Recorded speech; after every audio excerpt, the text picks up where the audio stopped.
nothing about podcasting, zero. You also need to know that when you start publishing and posting episodes, nobody's going to listen to them. But eventually you will have a large following. And, at this point, I have thousands of listeners. The show's been listened to millions of times. I think almost 3 million times at this point.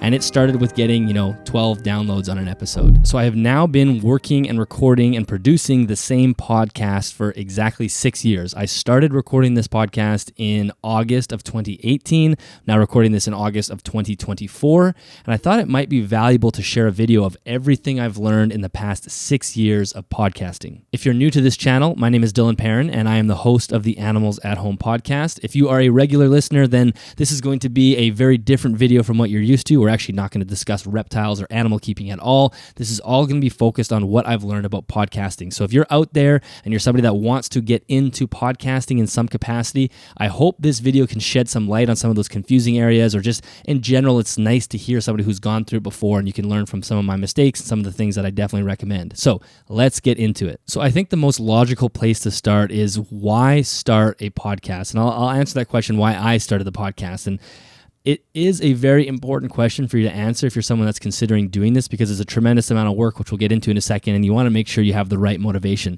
Now, my personal motivations were probably a little bit weird and maybe not what you're expecting. So rewind the clock back to 2018, and actually rewind the clock back to 2016. In 2016, I raced my last ever race. I was an athlete. I swam for nearly 20 years, and that is what consumed my entire life. Now, in 2016, I retired from the sport. I moved on, and then I had kind of 2 years of kind of being in limbo. But at about 2017, I started kind of feeling just general anxiety, just general anxiousness. And I actually didn't really know where it was coming from. In hindsight, I think it was a response that my body was having from basically this giant hole in my life. I'd spend 3 to 4 hours a day training and had this very specific goal of focusing on performance, and then that just sort of disappears. And even though consciously that you've moved on, I think there's this like subconscious brain infrastructure that's still running, and it was causing me a lot of stress and anxiety. And when I finally discovered that it probably was I had this like anxious energy about me that was probably due to not having something specific to target, I realized that I needed to fix that. So at the time, I was just starting to toy with YouTube. I had made a couple of YouTube videos about the reptile space, so keeping reptiles, which we call herpeticulture for those who aren't aware. And it kind of dawned on me that a podcast would be an interesting thing. Now, my initial response to that thought when it came to me was pure fear and being completely terrified. And as soon as I felt the fear, as soon as I felt that kind of terrified sensation, I knew that was my key to getting rid of my anxiety. I knew that I actually needed to step into a world that I was very uncomfortable with and just face a fear and have a new goal. And that would help me deal with this kind of like hole that not swimming, I think, had left me. And I always say this, when I thought about the idea of doing the podcast, I implemented it so quickly so as not to talk myself out of doing it, because I think it was like right on the line of potentially not doing it. So as soon as I came up with the idea, I was very aware that how terrified I was of doing it, and I just went full throttle and did it, ordered the microphones, or learned as much as I could, and started the show kind of on a whim to get the ball rolling, to avoid that, of talking myself out of it, which I think I could have easily done.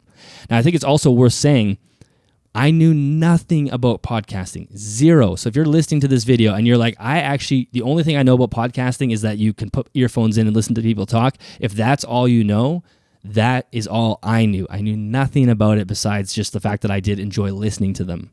So you need to answer that question. Why are you going to start a podcast? Of course, it's probably not going to be to thwart your anxiety, but maybe it's something to do with you have a passion or a project that you want to talk about. And by the way, obviously, herpeticulture, I'm very passionate about. It was a very good fit for me. I've enjoyed every second of recording the show, but maybe there's something like that you have. Is there a hobby or an area of life that you have an interest in that you want to expand? And I say interest and not expert, because I want you to understand that to start a podcast, you do not need to be an expert in that field. You just need to be curious. That is it. There's no necessity to be an expert, because your job is to elucidate things for other people. And again, you don't need to have a degree in that topic, but a topic or a theme is necessary. I think many people that start podcasts fall into the trap of thinking, Joe Rogan has this massive show that gets millions of views a month, and he talks about everything and anything from science things to MMA to whatever in between. That means that I can probably copy that model and have a show about anything.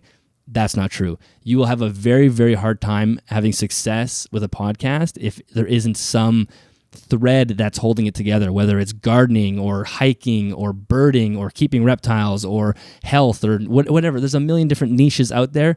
Choose a niche and stay within it roughly, because that's the only way to actually define and carve yourself out in an area. If you try to do a general thing, completely random topics, it's going to be, you have a very, very hard time to have success. So once you've decided your motivation for starting the show, and you've also decided the kind of the niche that you want the show to revolve around, you can also start to toy with the idea. Is this going to be a show where I interview people, or is this going to be a show where it's just a solo show and I'm talking to myself or talking to the camera, sort of like I'm doing now, and I'm just going to find out information to share to people? There's different ways to do it. You can do a combination of both. Personally, myself, this show or the podcast that I host is 90% interviews, but also I do some solo episodes that have done really well as well. So you can kind of do a mix of both. I think a mix of both is nice, and I think it's actually kind of interviewing people and having a guest is a good skill to have as well. But I can also see there's also a fear there, and it's kind of maybe nice to start solo and then expand into guests. So once you've established those things, the next obvious step, which is the most fun step and the easiest step, is buying your equipment. And I'm not really going to get into what equipment to buy, because there's just so many videos out there for what type of podcasting equipment to use. I will tell you that when I started, I was just using a standard USB microphone, just a condenser mic, which worked totally fine. The rule of thumb with podcasting is you need to have good audio. It's an audio platform. It's an audio medium. Please don't make a podcast where the listener is struggling to hear what you're saying, because there's lots of background noise and etc. So if you're using a condenser mic, make sure you're in a very quiet space. There's so many great cheap options for USB mics that work totally fine.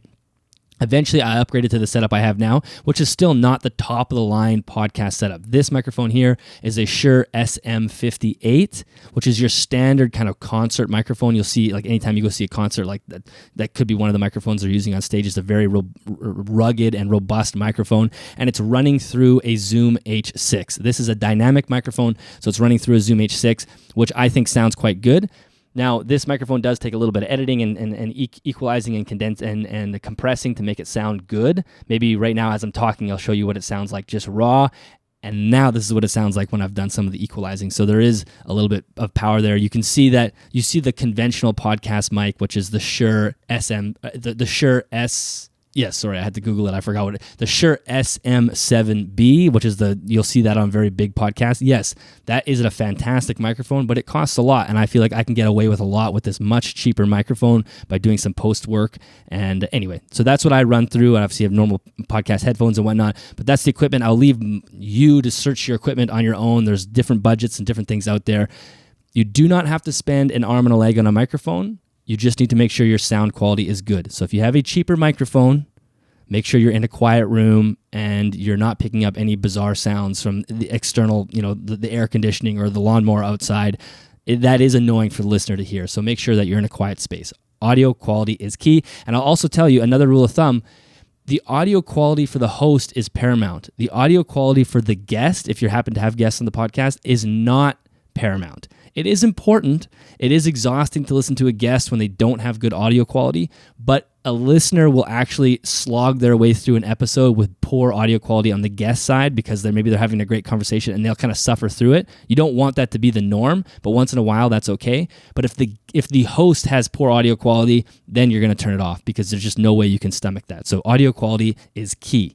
So I think now it probably makes sense to talk a little bit about the actual recording process. We talked about why you're starting the podcast, the equipment that you're using, and now the actual recording of each episode. If you're somebody who's going to be doing a solo episode, pretty straightforward. Turn your camera on if you're going to do a video podcast, which we'll talk about in a second, and hit record on the microphone, and then you're good to go. Make sure you have a plan, you have a bit of a template to follow, and you're good to go. If you are doing interviews, then there's a little bit more steps involved. Now, a question that I often get is, how do you find people to be on the show? Well, you just message them. When I first started the podcast, I had to send a lot of emails and DMs and whatnot into the ether that just never came back because nobody knew who I was. So you have to accept the fact that you may only get like a 10% response rate. That's totally fine.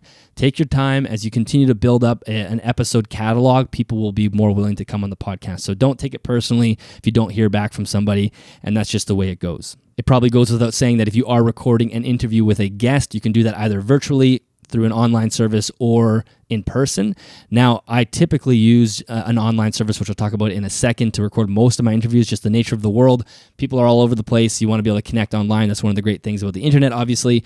But any episode that I've recorded in person is so much better. Now, I've only done it, and I did it in a live setting where it was a kind of in a loud environment. But even then, when I did that, I found that the interviews were more engaging for me because you have this kind of deeper connection with the person sitting across the table from you. That is not that realistic. Most 99% of my episodes have been recorded virtually, and they've been totally fine. I think I'll give you some tips about how to make those good as well in a second, but there's nothing wrong with recording online. And clearly it opens up the amount of guests you can have because you have access to basically anybody in the world. Now, to do this, I use Zoom. I've always used Zoom. Even before the pandemic, I was using Zoom. Zoom got a lot better once the pandemic happened for obvious reasons. But I have tried other platforms. I'm not even going to mention them because I'm not saying that these other platforms aren't good. I've just not liked them as much as Zoom. Zoom is not a podcasting software. Obviously, it's more of just a conference webinar type thing, but I find it works very well. It records audio, the guest audio totally fine. As people's internet connections have developed, even in the past 6 years, I found that the average home speed internet is getting faster and faster. My internet at home is very, very fast. I pay for, good fiber optic high-speed internet. When I first started the podcast, that wouldn't be the case with the guest. Sometimes you get these kind of delays and whatnot, which is very frustrating. But now I almost never deal with connection issues from the guest, which is really nice to know. So again, I'm not going to disparage any other platform. Anytime I've used another one, I've not enjoyed it as much as Zoom, but you're welcome to go explore other options. Any option you use or most options you use are going to have some price tag associated with it, whether it's $10 or $20 a month. I will say if you do use Zoom, make sure you go into the settings and you make sure that it's recording separate audio files for you and your guest. That is really, really crucial. You don't want a single audio file of both you and your guest talking on one line because you can't differentiate it when you go to edit it. So make sure you go click record separate audio file for you, or I think that the setting just says record separate audio file for each person in the meeting or something like along those lines. Make sure that setting is checked. Now, the one thing that Zoom doesn't do that many of the other platforms do is they will record a local video and audio file for the guest. So let's just say I'm talking to somebody who happens to be in Florida and we're recording back and forth and they have some connection issues and they drop out. Those other platforms can record a continuous straight audio file and video file for them, which makes it much easier. Now, that is a huge benefit for other platforms. Like I said, because I so rarely deal with connection issues, the fact that Zoom doesn't do that has never been a big deterrent for me, but I could see it maybe, that is a benefit. So if you want to explore those other options, go for it. Just know that Zoom will not give you a localized audio recording. So that person in Florida, their computer isn't, putting down a file that you'll eventually get afterwards. You're just going to get whatever internet connection connectivity issues happen throughout are going to end up in your Zoom file if you use Zoom. Now, as far as I'm concerned, it doesn't matter what platform you're using to actually record a conversation with a guest, you should be recording a local version of your audio on your computer. Now, we'll talk about video in a second. The video adds a little bit of nuance to it, but just for audio's sake, when I'm recording an episode with somebody using Zoom, I send we're talking on the Zoom file. Zoom at the end of the day, once the call is over, it'll give me audio files for me and my guest and a video file. I use the guest's information, obviously, but I throw out what Zoom gives me for me because I don't want a compressed version of my own audio. So I run an audio recording software on my computer while I'm recording on Zoom, having the conversation with the guest. So I use Adobe Audition, but you could also use Audacity. There's a few free things, softwares that work totally fine. I just open that up before I start the call. I start a recording, so I'm recording what's coming through my microphone, and that my computer is recording me exactly. And then I open up the Zoom conversation, and I chat with with the guest, and then at the end, I use the audio that I recorded on my computer for my audio for the podcast to be published.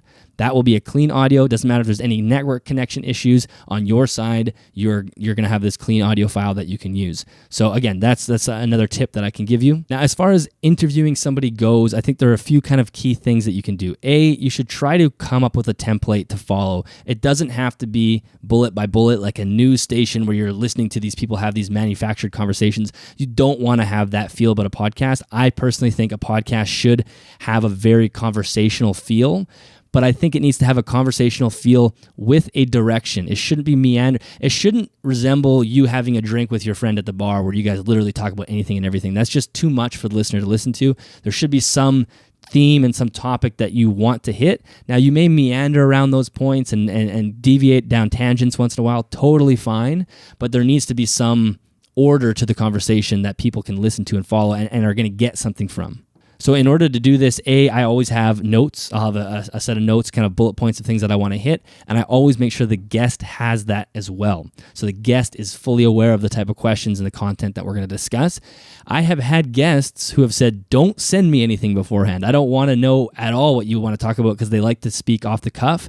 That is a rare situation. Most people really do appreciate having some form of structure, a skeleton that they can expect. Because one thing that will happen as you get better at podcasting and your show grows, people will begin to get nervous to come on your show. Not everybody. Some people are totally fine, but many people will be nervous. And I can absolutely relate to it because when I started the podcast, the first probably 50 episodes I recorded with people, I would get tremendously nervous for. I would have like these rituals and just to calm myself down and to try to stay as focused. And they always went really well, but I found myself getting very, very nervous. So if you get nervous interviewing people, don't be alarmed. That's just part of the process. You will get through that. But know that every time a guest comes on your show, even if you've recorded 200 episodes, it could be their first time being on a podcast and they're going to be nervous. So giving them a template is just such a key thing to make them relaxed. And it's probably worth also describing the general procedure of how you can help a guest calm down. When I use Zoom, I open up the conversation, I start the meeting on my end, I allow the guest to join the conference room. At that point, as far as I'm concerned, I don't record a live show. I mean, I don't record live shows really at all, so I have nothing to say on that topic. But because I don't record a live show, the podcast doesn't start when the guest enters the show or enters the conference room, right? The podcast starts maybe 5, even 10 minutes later after you've had some conversation with the guest. So when you bring somebody in, especially if they're nervous, some people have no issues. They're not nervous at all. They can just talk all day. If you notice that somebody's a bit nervous, spend more time with them. Like, you want to be respectful of their time. Maybe if you told them to carve out an hour, you don't want to get into like talking to them for 20 minutes before the show, but spend some time getting them to talk. And the way you do that, but I mean, getting them to talk before the episode starts. Ask them simple questions. What did you do today? Where do you work? How's the weather? What's it like where you live? Those sort of things gets their ball rolling. And you just want to throw as many softball questions as you can to those nervous guests and to help them relax. Because at the end of the day, what you want them to think is that it's a simple conversation between you and them and not a conversation that's going to be listened to by thousands of people. You can't have a conversation like that. If you just think that there's thousands of people listening to your conversation, you can't have a natural conversation. So you really want to help them forget the fact that it's a recorded conversation. Now, the other challenge with making the guest feel comfortable is sometimes in that preamble before you officially start recording, the guest can seem quite relaxed. And as soon as you say, hey, welcome to the podcast, thank you for having here, they get real nervous. At that point, you go back to some of those softball questions. You don't talk about how the weather is and, the basic things about their life, but you ask them very softball questions about the topics that you want to discuss. Just real easy things to get them talking. Give them many wins in a row to allow them to relax. That is so key. If you blindside someone with a very, very difficult question right out of the gates, if they're nervous, you are not going to help your guests get the full extent of the episode or have the highest potential of a good episode. Let them, and that's the beauty of a podcast. You have all the time in the world. You don't have to jump. It doesn't have to be this YouTube thing where you're trying to hold this attention like crazy. Let them ease into it. Give them time to get comfortable. You don't want to spend 40 minutes making the guest comfortable, but usually 2 or 3 easier questions gets them rolling and makes them realize again that this is not a conversation being listened to. It's just a conversation between you and them, which is what you want. The last thing I'll say about interviewing somebody is when they are talking, you should not be. Sometimes it makes sense to interrupt the guest to have them clarify something along those lines, but the and and yes, the stuff that you would do normally in a conversation, does not add anything to the podcast. Typically, once in a while, I'll give my guests like a confirming, that's interesting. But the more that you do is just kind of interrupting the guest, especially when you're dealing with internet connections and whatnot. It's just better to stay silent and wait until they're done making their point before you jump in. If you were to watch my video feed all of me recording the podcast, you'd see a lot of nodding. I nod a lot when I'm recording with somebody because I want them to know that I'm listening and I'm engaged, but I'm not doing the typical conversational thing that you would do in face-to-face conversation by giving them verbal cues that you're listening. That's just very distracting for the listener. So stay as quiet as possible and then make your points and your comments once they're done. So now you've decided why you want to record the podcast. You've bought your equipment. You have recorded a few episodes. So the question becomes, how do you get it out there in the world for people to hear? It's not quite as simple as just uploading it to YouTube like you would with a YouTube video. And we're going to talk about YouTube in a second as well. With the audio side of your podcast, so that's where you would conventionally listen to the audio on maybe Apple or Spotify or any of those other podcasting platforms, you need to be uploading that audio to what's called a podcast host. And there's many of them out there. The one I will recommend to you is Spotify for podcasters. I've used other services as well, and I had no issue with them. But right now, Spotify is crushing it with podcasts. The main benefit with that is you don't have to pay. It's free. It's an incredible free service. You upload it to Spotify for podcasters, and it will automatically, once you set up through the settings and whatnot, and you can find videos of how to do that, it will distribute it to whatever other audio platforms you like, whether that's Apple or Google Podcasts, or there's so many different podcasting platforms at this point. It will take care of all that for you. So even though it's called Spotify for podcasters, it will upload the audio to Spotify, but also to the other conventional podcasting platforms as well. And again, it's free. I used to spend somewhere between $50 and $60 American a month in order to host a podcast. And now I don't pay anything, which is really incredible. Now, the other side to Spotify, which is one of the reasons that they're crushing it, is you also are able to upload a video version of your podcast. Now, I shouldn't say highly recommend. What do I recommend? I recommend making sure your podcast is on YouTube. Now, whether or not it has a visual element of the cameras, I would actually recommend doing that. But even if you aren't recording video, I recommend that you put the podcast on YouTube as well, because the algorithm is very powerful. And if you hit the algorithm correctly and you actually figure out how to tell YouTube which audience you're trying to get this podcast to, it will help you deliver your show to the people that actually want to listen to it. There's nothing like the YouTube algorithm anywhere else. The other Spotify and Apple, I think they're getting better with recommending content to their users, but nothing compares to YouTube. So you should upload on YouTube. It's better, I think, in my opinion, if you've recorded the video version of the podcast as well. But I know that's really asking a lot, especially if you're just starting, so that may be too much. But long story short, you should record a video for YouTube or have the podcast on video. And if you can, have the video of your face talking, your guest talking, that's even better. Now, if you do go that way and you have a video of you and your guest talking, the added benefit of Spotify for podcasters is you can upload that file to Spotify and it will show the video on Spotify as well. So again, that means when you use Spotify for podcasters, you upload your video file, the audio version of that video will go towards Apple, Google, all the other podcast platforms, but the audio or video version will be available on Spotify. So the person using their Spotify app can turn on the video or turn off the video how they like. Maybe they don't want to use their data, so they just want to listen to the audio side. But if they want to, turn their camera landscape and or their phone landscape and watch the podcast visually, they can do that as well on Spotify. So that's why Spotify is great. Essentially just mirrors YouTube, which is what I love about it. And now for people that don't want to watch YouTube ads and whatnot, they can go right to Spotify and skip all that. Now, the other thing that Spotify does, and I think it's just Spotify and YouTube right now, is chapters. So I'm sure I chaptered out this video as well. I chapter out all my podcasts, and I copy and paste those timestamps of those chapters from YouTube description, and I paste it into the description on Spotify when I upload it to Spotify for podcasters, and boom, the Spotify version of that podcast is chaptered out as well, which I think is very valuable. Show notes. Show notes is something that I do. I have a website, animalsathomenetwork.com, and I essentially copy and paste the description and some of the links from the guest and whatnot. If I had to pick one thing that isn't that necessary, I would say show notes. I mean, I'm stuck in it now because I've been doing it ever since I started. I don't think anybody goes to my show notes to look at it, because you can find all the information that I include in the show notes in the YouTube description and in the actual podcast description, whether that's on Spotify or any other platform that you're looking at it on. All that information is there. Back in the day, when I started, you could only have a very short amount of information inside the podcast description. So if you opened up your Apple podcasting app and you started listening to an episode, you were restricted to a certain amount of characters. So you kind of were forced to have show notes so you could have a link to a page with a lot more information. You can put all that information in the actual podcast description now. So you can do show notes. There's nothing wrong with doing them. Do they take up unnecessary time from me? I think so. And on the topic of publishing, I think it's also important to discuss consistency. This is something we hear from YouTubers and podcasters a lot, is like, you need to be consistent. Monday at 9 a.m., you need to be dropping a new episode every single week. I think there are elements of that are true. I think it's very important that you're not just posting one episode and then going 3 or 4 months and posting another one. You're not going to garner an audience that way. But to me, consistency means you're posting episodes on a relatively consistent basis. Believe it or not, that's what it means. But I used to be very diligent about this. I would post at 9 a.m. Sunday morning, every single morning, and I did that for a long time. And eventually my life changed a little bit. I had a child and became much more busy, and I was not able to hit that exact moment.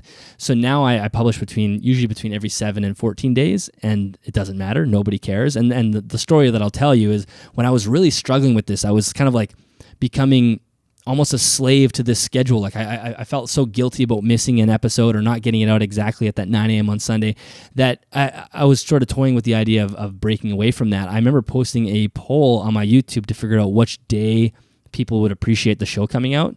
And one of the options in the poll was, I don't care, I'll just listen to it whenever. And that was like all the responses. Nobody actually cared when it came out. So I think it depends on the show. Maybe in some scenarios it does make sense to have something consistent, but if you can't hit something consistently week to week, it's okay. It's not a big deal. You just want to make sure that you are producing content that's coming out at some sort of frequency. Again, just randomly one episode here and then 4 or 5 months later another episode is not going to work. But I would say somewhere between 1 and 4 episodes a month at any time is probably fine. So to wrap this video up, if you are looking to start a podcast, I think my best advice to you is just do it. I know that's kind of cliched at this point, but the longer you spend kind of contemplating it, the harder it's going to be. You almost need to trick yourself and just get going on it before your mind can talk you out of it. If you have guests on the show, know that it becomes easier the more you record. There's going to be some nerves involved. The best tip I can give you is stay curious with your guest. Talk to your guest like you're having a normal conversation. We're talking about your guests being nervous, but the host obviously also gets nervous at the beginning. And what that can do is you can start spending too much time thinking about the next thing you're going to say to your guest, rather than listening to your guest and then responding to what they said. That is what the listener is experiencing. The listener has their headphones on or they're listening to it in their car. They're listening to the guest speak, and they're going to start developing different questions and things that they might want to ask. If you're not engaged in the conversation as an interviewer, you're going to miss out opportunities to follow different tangents from what the guest had said. Instead, you're just going to be like thinking about the next question you're going to say. The guest is going to wrap up a point that could have had a perfect springboard to something else, and you're just going to take a left turn and go somewhere else because all you were thinking about is the next question you're going to ask him. So try your best to listen. That's why it's nice to have bullet points, and you don't have to be constantly thinking. You can just let the guest talk with them, and when you need to, you can refer to your notes. You also need to know that when you start publishing and posting episodes, nobody's going to listen to them. Nobody's going to watch them. And that's totally fine. I will tell you a story. Years ago, I'm still very close friends with a musician, and at the time, he was at a music school at the same university that I went to, and he had all these musician friends, and I will never forget this thing that, a statement that one of his musician friends had said. He basically said, I can't even tell you how many times I've played music for a completely empty room. And there's something so important in that message. The point is that yes, those guys show up to play a show. Nobody wants to see them play, so nobody shows up to the cafe or to the hall, wherever they're playing. But they still set up their equipment. They still set up all their instruments, and then they play their show as if somebody's there.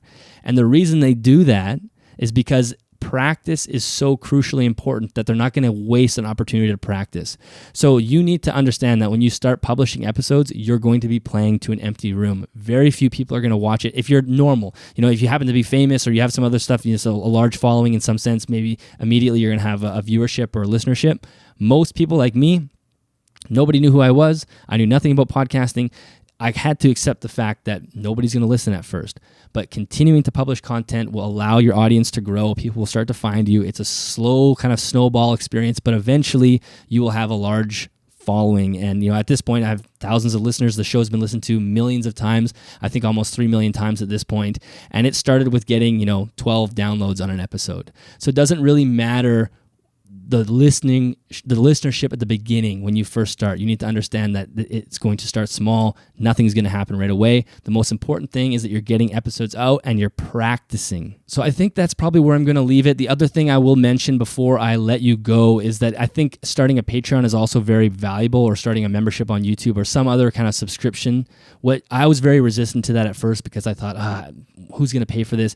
Once you develop a listenership of people who are loyal to you, they actually want the opportunity to give you $2 a month or $4 a month or $5 a month or whatever it is. They're not actually looking for something in return. They're not looking for a t-shirt or stickers or whatever. Sometimes people are, but for the most part, those real kind of hardcore fan base, they actually just want to throw a couple bucks your way to help. And I think that was one of the most important realizations I had when I started a Patreon, because people were actually asking me to start one, and I thought, I don't want to do that because I don't have enough time to do other stuff. But it's not about that. It's about people wanting to show their support. So the sooner you can start that financially, it will help if you need someone that needs help financially to run the show, because it is expensive, whether you're buying equipment or whatever it is, or paying for internet. Any money that comes your way to help produce the show is valuable, and people are happy to do it because they enjoy the show themselves. So there's no, it's not you're not putting somebody in a rough position where you're like, you can't listen to the show if you don't pay. You're just giving the people the opportunity to pay. They don't have to. The show's going to be for free. I mean, you can run your show how you want. My show is free, but if you want to contribute financially, you can. And what that has done for me, it's actually allowed me to hire help. I have an editor. I pay someone to help me with show notes. Those are the sort of things that are valuable to me, because now I have time to do other things. And Patreon has been a huge part of that. So I think that is the end of this. This felt a little bit meandering, I'll say, but hopefully if you're somebody who's actually wanting to start a podcast and you are interested in this path, hopefully this gave you some things to think about and some ideas, and maybe you can learn from some of the mistakes I've made. So thank you so much for watching this video. Again, this is everything I've learned about podcasting over the past 6 years. And if you're a regular viewer, we'll get back to your regular herpetoculture content in the next video.